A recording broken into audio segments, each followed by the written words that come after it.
हे awesome people, मेरा नाम है भावना लील और आपका स्वागत है मेरे इस यूट्यूब चैनल पर। दोस्तों, आप लोगों ने थंबनेल में बिल्कुल सही पढ़ा है। आज मैं बात करने वाली हूँ इंट्राप्रेन्योर के बारे में। यहाँ पर स्पेलिंग की कोई मिस्टेक नहीं है। इंट्राप्रेन्योर जो शब्द है आजकल कंपनीज़ के अंदर बहुत ज़्यादा पॉपुलर है। हमारे जितने भी MBA के स्टूडेंट हैं इस शब्द के बारे में उन्होंने ज़रूर पढ़ा होगा। इंट्राप्रेन्योर जो शब्द है वो एक अमेरिकी शब्द है जो कि 1980 के आसपास आया था। आजकल हर कंपनी में इंट्राप्रेन्योरशिप का एक चलन चल चुका है।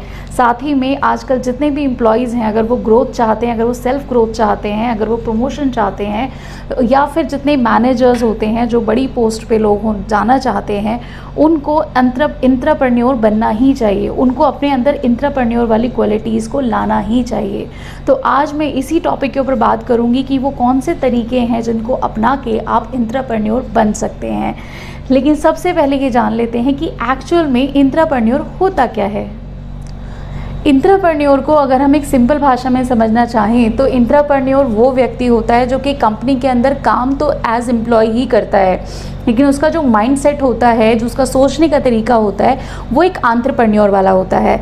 इंट्राप्रेन्योर जो होता है वो सेल्फ इनिशिएटिव होता है, एक्सपेरिमेंटल होता है, वो टाइम बेस्ड काम नहीं करता, वो टास्क बेस्ड काम करता है। इंट्राप्रेन्योर फ्लेक्सिबल होता है, टाइम को लेके इनोवेटिव सोचता है, क्रिएटिव थिंकर होता है, एक कंपनी की ग्रोथ के लिए सोचता है। जो एक एम्प्लॉय होता है ना, वो हमेशा अपनी ग्रोथ के लिए सोचेगा, अपनी प्रमोशन, अपनी सैलरी इंक्रीमेंट के लिए सोचेगा। लेकिन एक जो इंट्राप्रेन्योर होगा वो हमेशा कंपनी की प्रमोशन के बारे में सोचेगा, कंपनी की ग्रोथ के बारे में सोचेगा, क्योंकि उसे पता होता है कि जहां अगर कंपनी ग्रोथ करेगी वहां उसका प्रमोशन या उसकी ग्रोथ ऑटोमेटिकली हो जाएगी। एक जो इंट्राप्रेन्योर होता है उसकी सबसे बड़ी क्वालिटीज़ होती हैं, एक तो वो इनोवेटिव थिंकर होता है, एक क्रिएटिव थिंकर होता है, साथ में वो एक्सपेरिमेंटल होता है, टाइमिंग को लेके फ्लेक्सिबल होता है, हाई स्पीड में काम करता है, एक स्मार्ट वर्कर होता है, हार्ड वर्कर नहीं होता कि बस लगे हुए हैं रिजल्ट नहीं आ रहा है। वो स्मार्ट वर्कर होता है, प्रॉब्लम को सॉल्व करने के लिए काम करता है। वो प्रॉब्लम के ऊपर फोकस नहीं करता, प्रॉब्लम सॉल्व करने के ऊपर फोकस करता है। एक एम्प्लॉय जो होता है ना, हमेशा प्रॉब्लम को लेके वो करता रहेगा कि गॉसिप करते रहेंगे आपस में कि नहीं ये प्रॉब्लम है, कंपनी के अंदर ये प्रॉब्लम है। लेकिन एक इंट्राप्रेन्योर हमेशा प्रॉब्लम को सॉल्व करने के बारे में सोचता है। वो हमेशा कुछ क्रिएटिव सोचता है, कुछ आउट ऑफ द बॉक्स सोचता है। आजकल हर कंपनी इंट्राप्रेन्योर्स को हायर करना चाहती है। उनकी एक्सपेक्टेशन एम्प्लॉय से थोड़ी बढ़कर होती है। अगर आप भी अपनी कंपनी के लिए लायबिलिटी ना बनकर एसेट बनना चाहते हैं तो आपको भी आज से ही इंट्राप्रेन्योर की तरह सोचना पड़ेगा, इंट्राप्रेन्योर की तरह ही काम करना पड़ेगा। अगर आप अपनी ग्रोथ चाहते हैं, अपनी कंपनी के साथ साथ खुद की भी ग्रोथ चाहते हैं, तो आज से ही अपनी कंपनी के लिए एज इंट्राप्रेन्योर की तरह काम करना स्टार्ट कर दीजिए। आज मैं आप लोगों को 5 ऐसी टिप्स, 5 ऐसे पॉइंट्स बताने वाली हूँ जिनके ऊपर काम कर जिनको आप अपना कर एक इंट्राप्रेन्योर बन सकते हैं। तो चलिए स्टार्ट करते हैं फर्स्ट पॉइंट के साथ में। इंट्राप्रेन्योर बनने के लिए हमारा सबसे पहला पॉइंट है focus on solving the problems. एक जो एम्प्लॉय होता है वो हमेशा प्रॉब्लम्स के बारे में सोचता है। आपकी कंपनी की जो सर्विसेज हैं या जो प्रोडक्ट हैं उसके अंदर प्रॉब्लम्स के बारे में सोचेगा। अपने बॉस, अपने मैनेजर के अंदर प्रॉब्लम्स के बारे में बातें करेगा। वो हमेशा प्रॉब्लम के ऊपर फोकस करता है। लेकिन एक जो इंट्राप्रेन्योर है वो हमेशा प्रॉब्लम सॉल्व करने के ऊपर फोकस करता है। अपने प्रोडक्ट या अपनी सर्विसेज या कोई भी ऐसी चीज़ है जहाँ पे उसको प्रॉब्लम नज़र आती है वो उसको सॉल्व करने के बारे में सोचेगा। तो अगर आप भी इंट्राप्रेन्योर बनना चाहते हैं तो कंपनी में प्रॉब्लम के ऊपर मत फोकस कीजिए, प्रॉब्लम सॉल्विंग के ऊपर फोकस कीजिए, प्रॉब्लम सॉल्व करने के ऊपर फोकस कीजिए। हमारा दूसरा पॉइंट है be experimental. Always be experimental. हमेशा एक्सपेरिमेंट करते रहिए। कभी कोई एक्सपेरिमेंट या कुछ नया करने से डरिए मत। एम्प्लॉय जो होता है ना वो कभी कोई नया काम नहीं करता। उसके बॉस ने उसको जितना बता दिया, उसके मैनेजर ने उसको जितना बता दिया, वो सिर्फ उतना ही काम करता है। उससे कुछ नया करने की वो कभी नहीं सोचता। लेकिन जो एक इंट्राप्रेन्योर होता है वो हर काम में एक अपना टच देता है। वो हमेशा कुछ नया करने की सोचता है। वो हमेशा ये सोचता है कि इस काम को हम और अच्छा कैसे कर सकते हैं, इस काम को हम और कैसे अच्छा कर सकते हैं जिससे कि कंपनी की ग्रोथ हो, कंपनी का प्रमोशन हो। तो आप भी इसी तरीके से एक्सपेरिमेंट करने के बारे में सोचिए। कभी उससे डरिए मत। थोड़ा रिस्क तो लेना ही पड़ेगा। हम गलतियां हमेशा करते हैं। हम कोई भी नया काम करने जाएंगे उसमें थोड़ी बहुत गलती होने की गुंजाइश होती है, लेकिन उन गलतियों से आप सीखिए। आप उन गलतियों को दोहराइए मत। आप उन गलतियों को सीख कर कुछ नया करने की हमेशा कोशिश कीजिए। तो ध्यान रखिए, अगर आप भी इंट्राप्रेन्योर बनना चाहते हैं तो आपको भी एक्सपेरिमेंटल होना पड़ेगा। हमारा थर्ड पॉइंट है बी मोर क्रिएटिव। हमेशा कुछ क्रिएटिव सोचिए, कुछ डिफरेंट सोचिए, कुछ आउट ऑफ द बॉक्स सोचिए, एक एक्सपर्ट की तरह सोचिए। एक एक्सपर्ट वही होता है जो कमरे में बैठे सभी लोगों से ज़्यादा जानता है। इसके लिए आप कुछ बुक्स पढ़ सकते हैं, कुछ वीडियोस देख सकते हैं, अपने सीनियर्स के साथ बैठ सकते हैं, अपनी गलतियों से सीख सकते हैं। साथ में अपनी कंपनी के लिए क्रिएटिविटी का सोर्स बन जाइए। आपकी कंपनी जब भी ये सोचे कि हाँ कुछ क्रिएटिव करना है, कुछ अलग करना है, तो वो हमेशा आपसे आइडियाज़ लेने आए।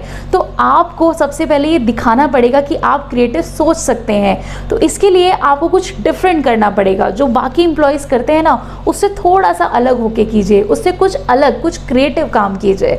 तो अगर आपको इंट्राप्रेन्योर बनना है तो इस चीज़ को ध्यान रखिए कि हमेशा आउट ऑफ द बॉक्स जाके सोचिए। हमारा फोर्थ पॉइंट है बी अ कॉन्ट्रीब्यूटर। जो एक एम्प्लॉय होता है ना, वो हमेशा एक कंज्यूमर की तरह काम करता है। एम्प्लॉय जो है वो हमेशा सेल्फ ग्रोथ के बारे में सोचता है। उसको पता है कि मैं काम करूं या ना करूं, मुझे जो है सैलरी इतनी ही मिलनी है। लेकिन जो एक इंट्राप्रेन्योर होता है वो हमेशा कुछ एक्स्ट्रा सोचता है।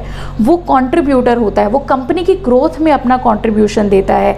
अब उसको पता होता है कि अगर कंपनी की ग्रोथ होती है तो उसकी ग्रोथ भी बाय डिफ़ॉल्ट होगी होगी। तो आप भी अपनी कंपनी की ग्रोथ में कंट्रीब्यूशन दीजिए। आप टाइम बेस्ड काम मत कीजिए। आप घड़ी की सुइयों को देख के काम मत कीजिए कि भाई अब 9 से 6 का टाइम है, 6 बज गए तो चलिए चलते हैं। आप टाइम दीजिए अपने काम को, अपने काम के ऊपर फोकस कीजिए। स्मार्ट वर्क कीजिए, हार्ड वर्क मत कीजिए। स्मार्ट वर्क के ऊपर फोकस कीजिए, हाई स्पीड में काम कीजिए, कुछ इनोवेटिव कीजिए, कुछ नया सोचिए, कुछ नया कीजिए। साथ में कंपनी को अपनी फैमिली की तरह समझ के काम कीजिए, कंपनी को अपना समझ के काम कीजिए। जब आप कंपनी या किसी ऑर्गेनाइजेशन में काम करें और उसको अपना समझ के काम करते हैं ना, तो उसकी ग्रोथ बहुत ईजी, बहुत ज़्यादा जल्दी होती है। और जब उसकी ग्रोथ होगी तो वो ग्रोथ आपको ऑटोमेटिकली मिल जाती है। तो हमेशा अपनी कंपनी के लिए कंट्रीब्यूटर की तरह काम कीजिए, उसकी कंज्यूमर की तरह काम मत कीजिए कि मैं बस इतना काम करूँगा, मुझे सैलरी मिल जाएगी, इतने टाइम के बाद मुझे प्रमोशन मिलेगा या इंक्रीमेंट मिलेगा। कंज्यूमर ज़्यादा दिन तक कंपनी के अंदर टिक नहीं पाते, लेकिन कंट्रीब्यूटर अपनी कंपनी के अंदर एक लंबे टाइम तक रहते हैं और साथ में उनकी ग्रोथ भी बहुत ज़्यादा होती है। तो हमेशा एक कंपनी के लिए कंट्रीब्यूटर की तरह काम कीजिए। इंट्राप्रेन्योर्स जो होते हैं वो हमेशा कंपनी में कंट्रीब्यूटर की तरह काम करते हैं। हमारा फिफ्थ पॉइंट है टेकिंग इनिशिएटिव। आप हर काम के लिए सबसे आगे रहिए। आप हर काम अपने आप से कीजिए। एक बॉस जो होता है ना, एक मैनेजर जो होता है, वो हमेशा उस एम्प्लॉय से सबसे ज़्यादा खुश होता है जो उसके बोले बिना सारे काम कर देता है। तो आप भी वही कीजिए। मैं आपको यहाँ पर किसी की बटरिंग करने के लिए नहीं कह रही हूँ, मैं यहाँ पे कह रही हूँ कि आप इनिशिएटिव लेने से डरिए मत, आप काम कीजिए। मैंने कहीं पढ़ा था कि अगर आप जो बनना चाहते हैं ना, मान लीजिए अगर अपनी कंपनी के अंदर आप एक हाई पोस्ट पे जाना चाहते हैं, मैनेजर बनना चाहते हैं, तो उनकी तरह सोचना और उनकी तरह काम करना स्टार्ट कर दीजिए। आज आप जिस लेवल पे हैं वो लेवल पे तो आप काम कर ही रहे हैं, लेकिन आप ये सोचिए कि अगर आप कंपनी के अंदर मैनेजर होते या कंपनी के अंदर इस पोस्ट पे होते तो उस पोस्ट पे रह के कैसे काम करते। आप वही काम करना स्टार्ट कीजिए, इनिशिएटिव लेना स्टार्ट कीजिए। याद रखिए, अगर जब भी आप इनिशिएटिव लेके खुद से आगे आके जब आप काम करना स्टार्ट करते हैं तो आपको रिकॉग्नाइजेशन मिलता है कंपनी के अंदर, आपको देखा जाता है कंपनी के अंदर और आपके ग्रोथ के चांसेस बहुत जल्दी बढ़ जाते हैं। बहुत से जो एम्प्लॉयज़ होते हैं ना, वो ये सोचते हैं कि ये मेरा काम नहीं है, मैं ये काम क्यों करूं, मुझे जो टास्क दिया गया है मैं बस उतना ही काम करूंगा, उससे 1% भी वो ज़्यादा काम नहीं करना चाहते। लेकिन जो इंट्राप्रेन्योर्स होते हैं वो हमेशा खुद से इनिशिएटिव लेते हैं। वो हमेशा ये देखते हैं कि किस काम की अहमियत कितनी है, कितना ज़रूरी ये काम है, वो खुद से आगे आकर काम करते हैं। तो अगर आप भी एक इंट्राप्रेन्योर बनना चाहते हैं तो इनिशिएटिव करने से मत डरिए। हमेशा हर काम के लिए आगे रहिए, हमेशा हर काम को सबसे पहले करने की कोशिश कीजिए। तो दोस्तों, आप लोग भी इन पॉइंट्स को अपना कर अपनी और अपनी कंपनी ग्रोथ के लिए काम करना स्टार्ट कर दीजिए। ये बात हमेशा ध्यान में रखिए कि एक जो कंपनी होती है वो जब भी जितना जल्दी ग्रो करेगी, उसके जो एम्प्लॉयज़ होते हैं, उसमें जो काम करने वाले लोग होते हैं, उनकी ग्रोथ भी बहुत जल्दी होती है। तो हमेशा एक इंट्राप्रेन्योर की तरह सोचिए, इंट्राप्रेन्योर की तरह काम करना स्टार्ट कीजिए। आप बहुत बहुत जल्दी रियलाइज़ करेंगे कि आपकी ग्रोथ बहुत जल्दी हो रही है। Self motivated, self innovative, self initiative लेने वाले पर्सन बनिए। आई होप ये वीडियो आप सभी को एक पसंद आई हो। आप लोग मुझे कमेंट करके ज़रूर बताएं कि आपको ये वीडियो कैसी लगी। साथ ही में अगर आपने इस चैनल को अभी तक सब्सक्राइब नहीं किया है तो जल्दी से जाके सब्सक्राइब कर लीजिए और साथ ही में इस वीडियो को लाइक और शेयर ज़रूर कीजिए। बहुत जल्दी मिलेंगे मेरी नई वीडियो के साथ में।